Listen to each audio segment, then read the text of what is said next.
Olá, eu sou Yasmin Estéria e hoje no programa Nosso Olhar, um programa dedicado à liderança feminina, equidade de gênero e mudança social, hoje estou aqui com Carla Felmanas, vice-presidente do Grupo CIMED, uma grande farmacêutica brasileira que está presente em mais de 60 mil pontos de venda e tem 5 mil colaboradores. Hoje a gente vai falar sobre a importância da saúde e o que a gente está vivendo nesse momento de pandemia e como que Carla, uma empresa como a CIMED pode estar de fato aí fazendo uma grande mudança e colaborando para esse momento de caos que a gente está vivendo. Carla, super obrigada por estar aqui. Um grande prazer. Primeiro, conta um pouquinho sobre você, se apresenta. Então, meu nome é Carla, tenho 46 anos, rumo aos 47. A minha empresa é uma empresa familiar, foi formada pelo meu pai e pela minha mãe em 1972. E aí são uma longa jornada de trabalho, é uma indústria farmacêutica, a gente produz medicamentos genéricos, medicamentos OTC, que são os produtos que ficam para fora do balcão, o nosso carro-chefe aí é o Cimegripe, acho que muitos aí já devem ter usado. A gente também tem uma linha grande de cosmocêuticos, então repelente de inseto, Dermafeme, que é o sabonete íntimo, a gente tem uma linha gigante de vitaminas também aí que foi muito presente agora nesse nosso momento de pandemia. Estamos aí construindo uma super história, uma super empresa com muito propósito, que nosso propósito é muito forte, que é levar saúde de qualidade de vida para os brasileiros. Então a família CIMED presente aí na vida e na casa de muitos brasileiros. É interessante, né? Acho que a gente tem estudado, eu tenho estudado bastante sobre isso, né? Que está tendo uma crescente, né? Agora de mulheres assumindo aí posições de liderança, né, numa empresa familiar. Mas, ao mesmo tempo, eu acredito que ainda tenha bastante ali quase um preconceito, né? Como é que foi isso para você? Você que já passou por várias áreas da empresa, como é que foi estar nesse lugar? Como está sendo esse momento, né, de estar aí à frente de uma pandemia, né? A empresa foi formada pelo meu pai e pela minha mãe, então eu já tive como empresa um exemplo de uma liderança feminina muito forte, que a minha mãe hoje não está mais presente aqui, ela faleceu fazem 12 anos, mas ela sempre teve uma presença muito forte na companhia e sempre dividindo a empresa junto com meu pai, né? Cada um com uma área. Então meu pai é mais do lado financeiro, minha mãe mais do lado de compras e relacionamento com as pessoas. Quando meu irmão entrou, nós começamos a trabalhar muito cedo, então meu irmão já começou com 15, eu comecei com 17. Meu irmão foi para a área comercial e de marketing e eu fiquei com a área de produção. Então, sempre trabalhando muito ao lado da minha mãe, a fábrica acabou sendo transferida para sul de Minas, que é onde a nossa atual planta é hoje. E aí depois eu fui assumindo outras áreas da companhia. Então eu acabei assumindo a área de TI, acabei assumindo a área de RH, acabei assumindo a área de compras. Então foi uma coisa meio orgânica, sabe? Meu pai sempre deu muita liberdade pra gente, sempre nos tratou como funcionário, a gente nunca foi tratado como filho dentro da companhia. Então, assim, dentro da CIMED eu nunca tive essa questão do feminino e do masculino, até por conta da própria formação da companhia, né? E hoje a gente também tem uma empresa que é liderada por um homem e por uma mulher. Então, meu irmão hoje é o presidente da companhia, eu sou a vice-presidente. E isso eu acho que a gente meio que trabalha eu acredito muito na liderança por exemplo. Então, eu acredito que a maneira que nós dois se tratamos na companhia faz com que os outros também desçam e a presença feminina seja tão importante. Eu acho que, né, ter exemplos, né, você ter ali alguém para olhar e você entender que essa é a cultura da empresa muda tudo, né? E, de fato, quando a gente olha para empresas que têm esse lugar, né, que tem mulheres ali em posições de liderança, e mais equidade de gênero no modo geral na empresa, né, você tem aí uma grande mudança, inclusive no faturamento, né? Isso são dados Sim. ali que tem um aumento de 15% do faturamento, e é muito importante, né? A gente vê mulheres numa indústria farmacêutica, que é uma indústria predominantemente masculina. Cinza, né? Super... É, uma coisa ali, né, mas a gente está falando aí de medicamentos de ciência nesse momento que é o que a gente mais precisa, né? Nós somos um time hoje com 49% de presença feminina e na liderança 38%. Então não estamos na igualdade, mas estamos lutando para essa igualdade. Não, tá bem perto já. Tá, estamos chegando lá. É bem acima da média, né? Tem um termo que a gente fala que se chama diversidade inclusiva, né? Que acima de 30% você já entende que existe ali, sim, uma participação, uma presença, porque senão a mulher ela pode até tá lá, mas não necessariamente ela vai sentir que ela tem voz. Eu acho que na CIMED a gente tem essa presença de fato, né? Acho que não tem nenhuma área que não tem uma liderança feminina. Pode ser que o diretor da área não seja feminino, mas eu tenho coordenadoras, então faz essa junção, assim, esse conjunto bacana. Mas o que eu percebo, assim, ou em reuniões de negócio, ou com grandes empresas fornecedoras, ou com o próprio banco, em milhões de momentos eu sou a única presença feminina na mesa. Isso é com bastante constância. Mas, ao mesmo tempo que eu percebo, assim, eu sempre, quando eu faço alguma apresentação da empresa, faço questão também de tocar nesse assunto, porque eu acho que a gente tem que sim levantar essa bandeira. E é engraçado como a percepção vem mudando muito, tipo, e coisa meio recente, não é coisa muito antiga não, de uns 3 anos para cá, você percebe muito isso, em qualquer apresentação de algum fornecedor, sempre tem a bandeira lá, quanto que é presença feminina ou não, e coisa que antigamente você não via ninguém falar. Então, eu acho que foi muito bacana o trabalho que veio sendo construindo ao longo dos anos, e acho que daqui a pouco ele vai deixar de existir, porque nós vamos estar acima. Quando você começar a olhar percentual, eu acredito muito nisso, porque a mulher, quando entra, ela entra para valer. Lógico. Então, daqui a pouco nós vamos estar para cima e esse assunto não vai nem mais falar. Quem sabe não vão começar a fazer percentual de masculino na empresa, né? No futuro. Não, e Carla, eu queria muito entender, porque no início da pandemia, né, vocês mudaram uma linha de produtos para fazer álcool em gel, para fazer doação para ONGs, né? Então, qual o papel da mudança social, do impacto, né, de estar atuando de fato estrategicamente nesse momento para a companhia? Então, a gente nunca produziu álcool gel, a gente tinha uma produção para uso interno. E aí, quando surgiu essa loucura da compra do álcool gel, porque eu particularmente, eu nunca fui uma usuária de álcool gel, sabe? Aquelas que tem álcool gel em tudo quanto é lugar, não fazia parte do meu dia a dia. E aí, quando começou que ninguém conseguia comprar álcool gel, né? Tava uma loucura, o povo ligando onde acha álcool gel e tal.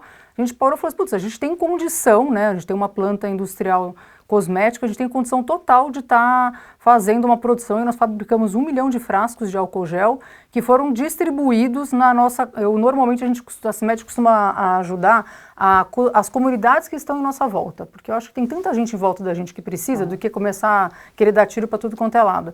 Então nós produzimos 1 milhão de álcools e que foram distribuídos na nossa comunidade. Então a gente acabou distribuindo para o pessoal das próprias farmácias, que também não tinham para uso próprio, a gente distribuiu nas prefeituras das cidades perto de Pouso Alegre, que é onde é a nossa planta. Então, a gente acabou fazendo outro tipo de contribuição, então, doação de cesta básica, a gente teve muitas campanhas no ano passado, ainda estamos tendo esse ano também, de, se a gente conseguir atingir X número de vendas, a CIMED vai contribuir com número X de cesta básica. Então, foi legal porque você faz com que o colaborador se motive também para trazer o resultado em prol de uma ação social bacana. Então, a gente está sempre ali tentando fazer o possível para ajudar e retribuir para a sociedade o crescimento da nossa companhia. Assim, a gente viu pela primeira vez a movimentação do setor privado, né, de uma forma muito mais forte do que a gente já tinha visto antes, né? E a gente precisa disso. E o que a gente não pode é deixar parar, porque isso eu senti também. Acho que a gente veio com um momento crítico da pandemia, onde milhares de pessoas foram perdendo o emprego e todo mundo se ajudando, né, nas campanhas, milhares de campanhas. E aí, quando a gente veio para o final do ano, que deu a entender que a gente tinha se livrado do pico da situação, né, aí eu percebi que todo mundo deu uma desacelerada nessa questão de ajuda. E a gente tem que entender que o Brasil é um país muito pobre, que precisa de muita ajuda. Então, a gente tem que ter uma agenda, sim, para contribuir com a sociedade na maneira que a tua empresa pode contribuir. É isso aí. E tem algumas outras iniciativas nesse momento que vocês estão fazendo, fora do álcool em gel? A gente tem doação de remédio também, isso é uma coisa que a gente já fazia há muito tempo. Então, a gente tem doações para prefeituras, para ONGs que entram em contato. Então, a gente normalmente tem essa contribuição com algumas ações sociais que nascem internamente e que a gente extrapola para externamente, ou a própria doação de medicamento. E como foi todo esse processo dentro da empresa também, né? Porque com tudo isso que está acontecendo, como foi com os colaboradores, né? Como foi e como está sendo, né? Sendo, porque a gente não... a cada dia que passa, a gente tem uma novidade, né? Sim. O novo vírus, a nova cepa, etc. Então, como está sendo tudo isso? A gente já estava sentindo esse movimento lá em 19, no finalzinho de 19, a gente já estava sentindo o movimento na China, né? Antes mesmo de se falarem em coronavírus aqui no Brasil, porque a cadeia farmacêutica é uma cadeia muito longa. Então, 98% dos insumos vem da China ou vem da Índia, no caso da CIMED. Então, a gente já tem uma cadeia de compra com 120 dias de antecedência à nossa necessidade. E como a gente fabrica muito, né? Hoje a CIMED é a segunda, a gente está no ranking agora maior em volume nacional, então a gente está produzindo aí quase 500 milhões de caixas de medicamentos por ano. São 40 mil caixas de medicamentos. Então, a gente tem que se organizar e se planejar com muita antecedência para conseguir garantir os insumos. E aí quando começou esse assunto que tinha fábricas sendo interditadas, o que está acontecendo, a gente já começou a antecipar mais ainda a nossa cadeia de produção. Então a gente começou a importar mais volume para não garantir a falta de abastecimento aqui no Brasil. E aí a gente começou a entender também, quando começou o assunto da Europa, a gente começou a entender junto a outros colegas que trabalham em multinacionais externas, o que eles estavam fazendo, porque a indústria não poderia parar a farmacêutica, né? Então, como é que eles estavam se organizando, quais eram as políticas que estavam sendo adotadas para garantir o funcionamento da fábrica. Apesar da fábrica ser muito automatizada, a gente precisa muito da mão de obra ainda. E aí, dentro da fábrica, a fábrica já é extremamente protegida. Todo mundo já trabalha com muito paramento. A fábrica tem todo um sistema de ar-condicionado que faz filtragem do ar o tempo inteiro. A questão nossa era os funcionários chegarem à planta. Então, como é que a gente vai fazer para garantir um espaçamento no ônibus? Porque a gente tem fretamento. Então, o ônibus iriam 42 pessoas, como é que a gente fazia para reduzir para metade? Refeitório, como é que a gente ampliaria a janela de horário de refeição? Porque precisaria garantir esse distanciamento nas refeições, vestiário. Então foi toda uma mudança na empresa da noite para o dia. Home office, por exemplo, a CIMED é uma empresa muito de relacionamento, a gente nunca trabalhou em política de home office. Então como é que eu fazia para o meu escritório em São Paulo? Nós temos 200 pessoas em escritório, em 2 unidades, uma na Faria Lima e uma na Angélica. Então como é que eu fazia da noite para o dia, que foi o que aconteceu em São Paulo, colocar todo mundo dentro de casa? E aí a gente não tinha notebook para todo mundo, era desktop. Então, era uma correria de mandar funcionário para Santa Efigênia para comprar, nem sei como é que chama, uma coisa que coloca no computador que você consegue trabalhar. Só sei que em uma semana eu estava com 200 colaboradores trabalhando de casa, sem entender como é que isso ia funcionar, porque o brasileiro ainda tem aquela política de achar que se você está sendo visto, você está trabalhando, né? E você mudar essa questão com o colaborador, não é mais pela quantidade de horas que você está dentro da empresa, e sim pela entrega que você faz. Então foi uma mudança que veio para ficar. Até que hoje, quando me chamaram para vir para cá, eu falei, gente, mas como assim nós vamos presencialmente, né? Porque a gente está tão acostumado a fazer hoje tudo no digital. Eu acho que, e a CIMED acredita que a gente precisa voltar, porque nós somos uma empresa, igual eu falei, de muito relacionamento, então a gente gosta de estar presente com a nossa equipe, a gente acredita nisso, mas também a gente entende hoje o quanto que é possível você fazer a sua agenda, né? Você fazer a sua organização. Então a fábrica continuou trabalhando, a gente não parou lá nem um minuto. A nossa equipe comercial, aí a gente tem mais de 1.000 pessoas em campo no Brasil inteiro, então continuaram indo para as farmácias para poder estar entregando medicamento para a população. E a gente conseguiu se organizar no escritório. Hoje, no meu escritório em São Paulo, a gente está com um efetivo de 70%. Então, aí a gente está batalhando para conseguir vacinar todo mundo, porque tem cidades que você consegue, se você vai com crachá, como empresa de saúde, consegue vacinar, outros lugares não consegue. Mas nós estamos lutando para que em um espaço curto de tempo aí, a gente consiga voltar com 100% do efetivo. A indústria farmacêutica é primordial nesse momento, né? Especialmente a CIMED, que é conhecida também por todos os seus produtos genéricos e tudo mais. Eu queria até que você contasse um pouco isso, porque, bem ou mal, né, é um produto que é mais acessível à população e é um momento que as pessoas estão passando uma grande crise, não só de saúde, mas econômica, e, enfim. Você sabe que a diferença do medicamento referência para o genérico, nós estamos falando aí de, no mínimo, para começar a trabalhar, 35%. Então, toda vez que a empresa decide ter um medicamento genérico, o medicamento é todo regulamentado, né, o preço, a gente pode ter aumento de preço só uma vez por ano. Então, obrigatoriamente, você tem que ter o teu preço 35% menor que o do referência. Então, num país pobre, como eu te falei, como o Brasil, faz muita diferença. Muita. Então, a gente comemorou aí no dia 20, o Dia Nacional do Genérico, e eu estava fazendo a minha unha em casa e conversando com a manicure, né, que ela tem problema de pressão e tal, e comentei com ela, ela consome os produtos genéricos também, comentei com ela, falei, vamos dar uma pesquisada aqui para a gente ter uma ideia? Se você não tivesse acesso ao medicamento genérico, né, se tivesse que consumir um medicamento referência, quanto é que seria a sua despesa maior, né? E aí a gente olhou lá que no caso dela seria R$400 a mais para ela no mês. Então ela mesma falou, olha, se isso fosse fato de verdade, eu não teria a mínima condição de estar utilizando os medicamentos que eu tenho que utilizar. Então, medicamento genérico no Brasil veio para ficar, tende a crescer cada dia que passa mais. Hoje em dia acho que a população mais simples sempre utilizou. Eu acho que hoje em dia eu escuto muito amigos, sabe, que não conheciam, que tinham um pouco de preconceito, eliminando esse preconceito, utilizando sim. Vocês viram que a Anvisa é um órgão muito eficiente. Você viu a história da vacina, o quanto que eles são preocupados. E aí não é só em nome da CIMED, é em nome de qualquer laboratório. Quem tem produto genérico pode confiar, pode tomar, porque a gente é muito inspecionado pela Anvisa, a gente cuida da cadeia toda, então a gente chega a inspecionar as fábricas na China e na Índia para conseguir trazer insumo para o Brasil. E aí é isso, é um propósito muito, muito bonito, muito grande, que é dar acesso à população brasileira. Não, isso é muito importante a gente falar nesse momento, Carla, porque eu acho que as pessoas ainda têm esse preconceito, né? É genérico, não deve ser tão bom e tal. Eu tomo genérico, porque eu falo, eu não vou gastar.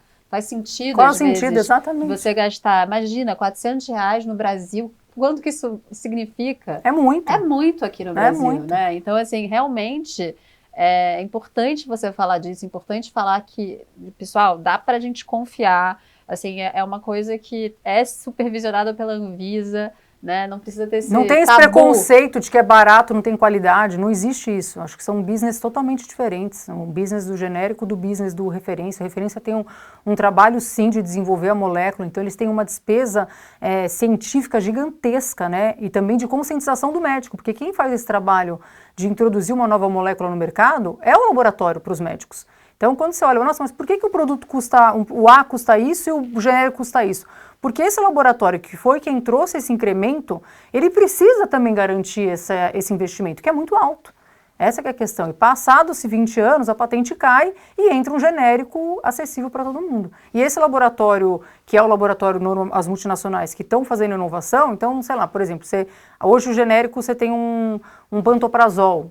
Hoje a referência tem um enzomeprazol, então eles vão evoluindo na categoria e o genérico tem condição de trazer um produto de muita qualidade com preço muito mais acessível. A CIMED tem polivitamínicos, né? Sim. Tem remédios super importantes até na prevenção. A gente sabe que não existe nenhum medicamento hoje, né, que previne efetivamente o Covid ou que resolve o Covid, ou quando você tem, vou tomar esse remédio e vou ficar boa. Não é assim que acontece, a gente sabe disso.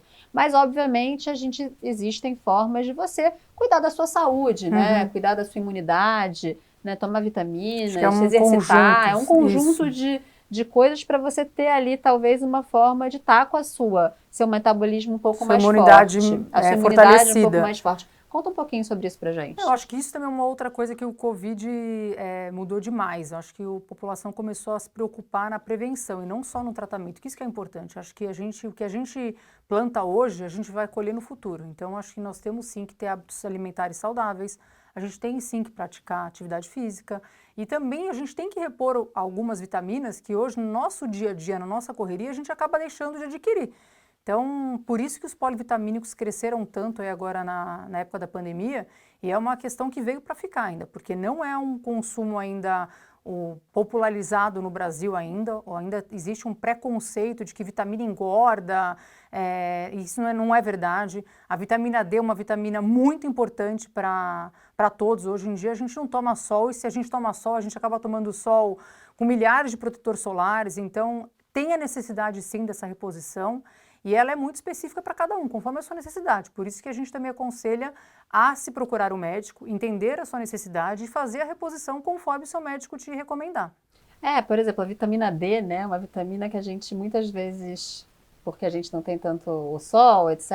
E às vezes eu, por exemplo, falando aqui no meu lado pessoal, preciso tomar.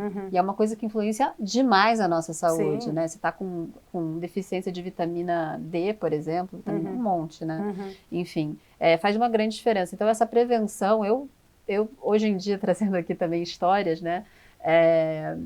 A gente toma uma consciência maior, né? Acho que as pessoas estão, de fato, mudando hábitos, as pessoas estão parando de fumar, as pessoas, sabe, estão querendo encontrar um equilíbrio. Tá correndo atrás, porque realmente a gente está vendo uma história completamente sem precedentes, né? E o Covid está chegando e tá pegando pessoas que estão saudáveis, né? E a coisa da idade, hoje a gente vê pessoas jovens também tendo casos graves, então, assim, realmente...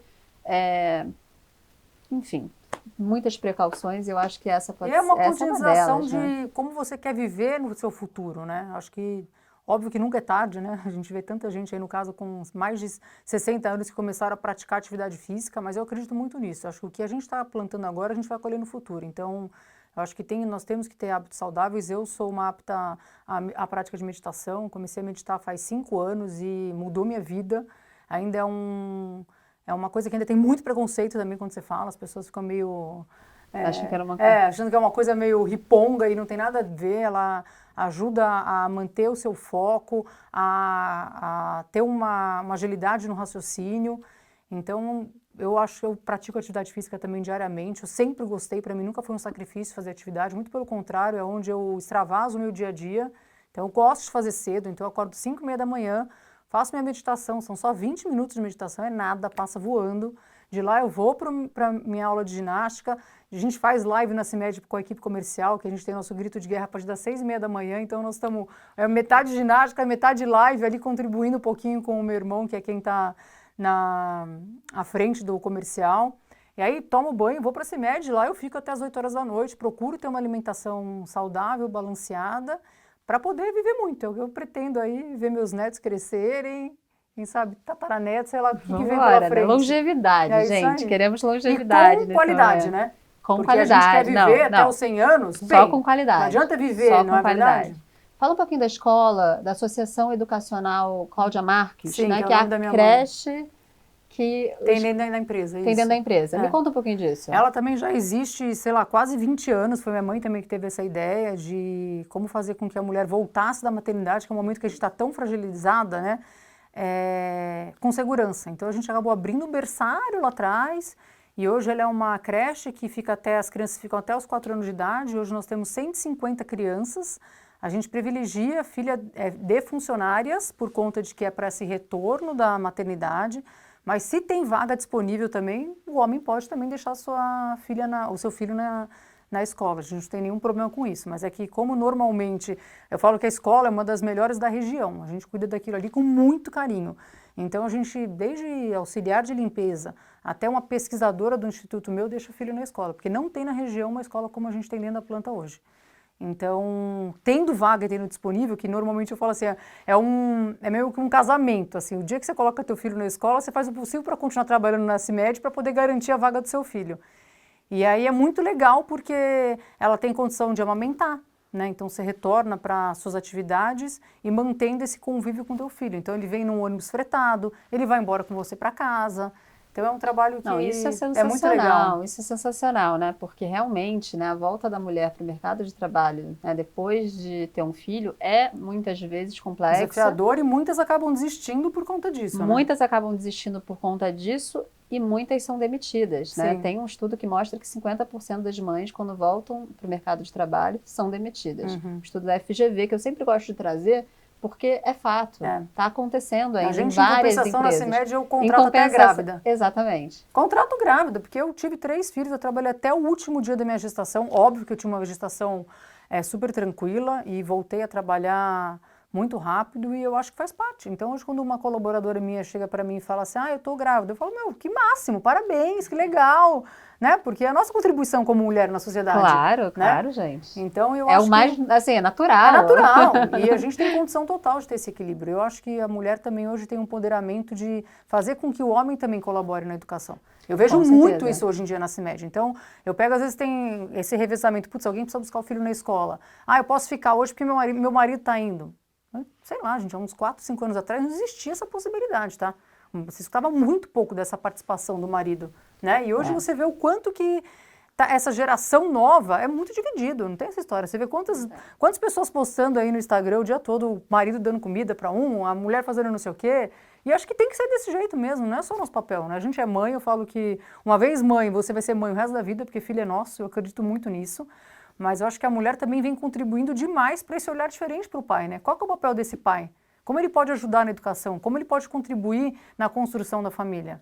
A gente agora está vendo um crescimento, né, grande, porque várias empresas fora do Brasil e algumas aqui no Brasil também começaram a implementar até licenças parentais universais, né? Ou seja, porque realmente, né, não tem porquê essa responsabilidade do cuidar ser só da mulher.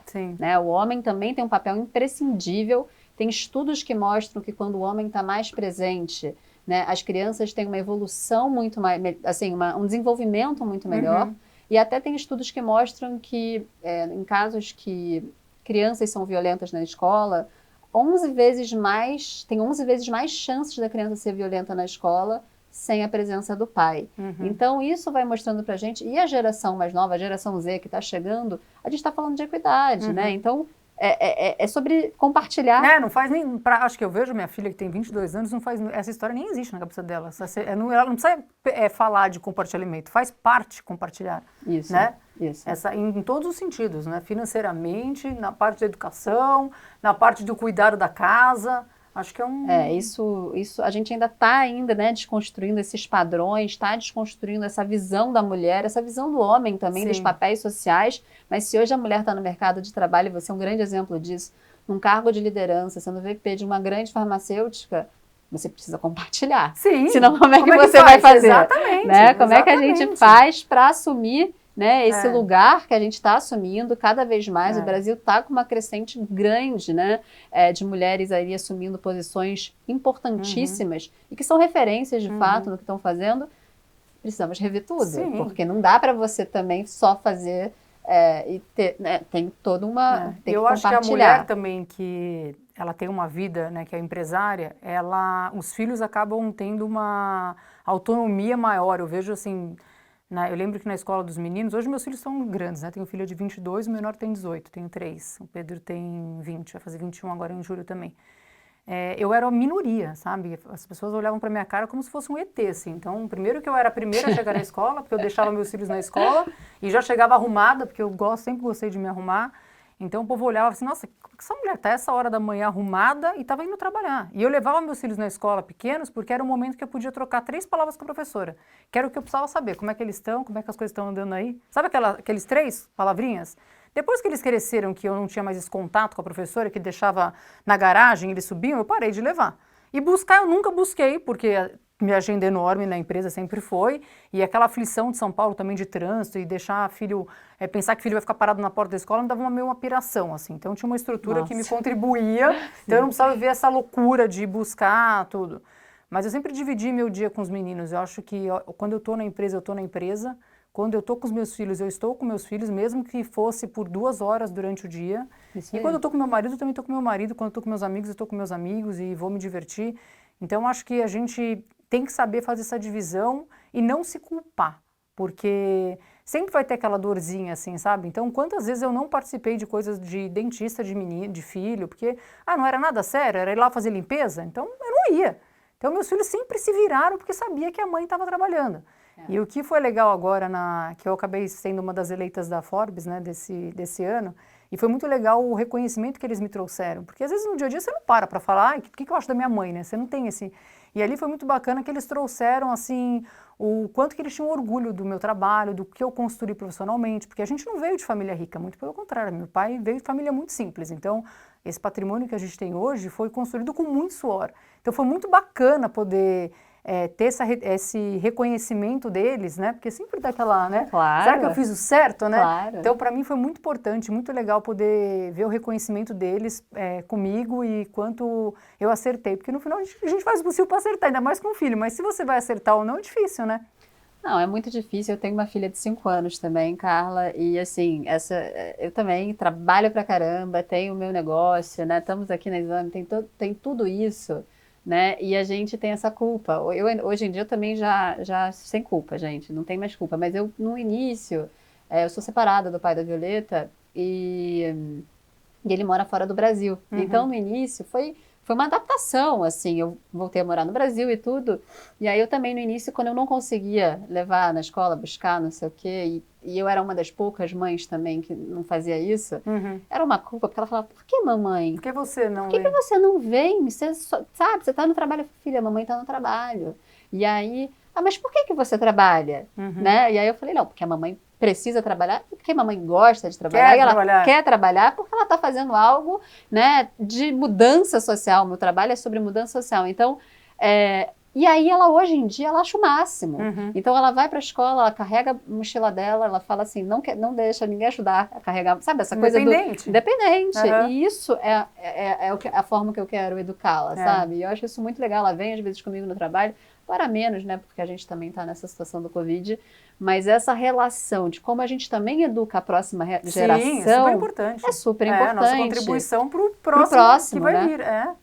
Perfeito, Carla. Não, eu quero agradecer a sua presença Imagina, aqui. obrigada a você. É uma grande referência para nós mulheres, toda a sua história, né? Como você chegou aqui, especialmente nesse momento de pandemia, que você está aí à frente desse, né? Literalmente na linha de frente, A responsabilidade é grande. Com uma responsabilidade grande. É grande de abastecer a população, né? Com o medicamento que é necessário. É grande de garantir nosso negócio da continuidade. Nós somos, igual você falou aí no começo, são 5.000 funcionários. Então, são 5.000 famílias que vão crescer junto com a gente, vem crescendo junto com a gente. Tenho muito orgulho de cada história que eu escuto de um funcionário meu que fala: putz, hoje eu tenho condição de pagar uma escola particular para um filho, antes estava na escola pública. Tenho condição de pagar um plano de saúde, né, de contribuir com um plano de saúde. Então, isso me dá muito orgulho e a nossa responsabilidade, né, como na sociedade, de ser uma farmacêutica, de garantir a produção, de estar entregando medicamento disponível para um momento em pandemia como nós estamos vendo agora. Mas é muito bacana, o nosso propósito é muito forte para nós, que é ter produto acessível, igual eu falei para você. Isso é que faz a gente acordar da cama, sair todo dia motivado e trabalhar muito, contribuindo para esse Brasil aí que a gente acredita muito. É isso aí. Aí a gente começa a trabalhar na né? Propósito, contribuição. É isso. É isso. Obrigada mesmo. E é isso aí, mulherada. Vamos forte, vamos juntas, né? Vamos se unir cada dia que passa mais e vamos subir nesse ranking aí dentro das empresas de colaboração. Vamos embora. Pessoal, super obrigada e até a próxima semana.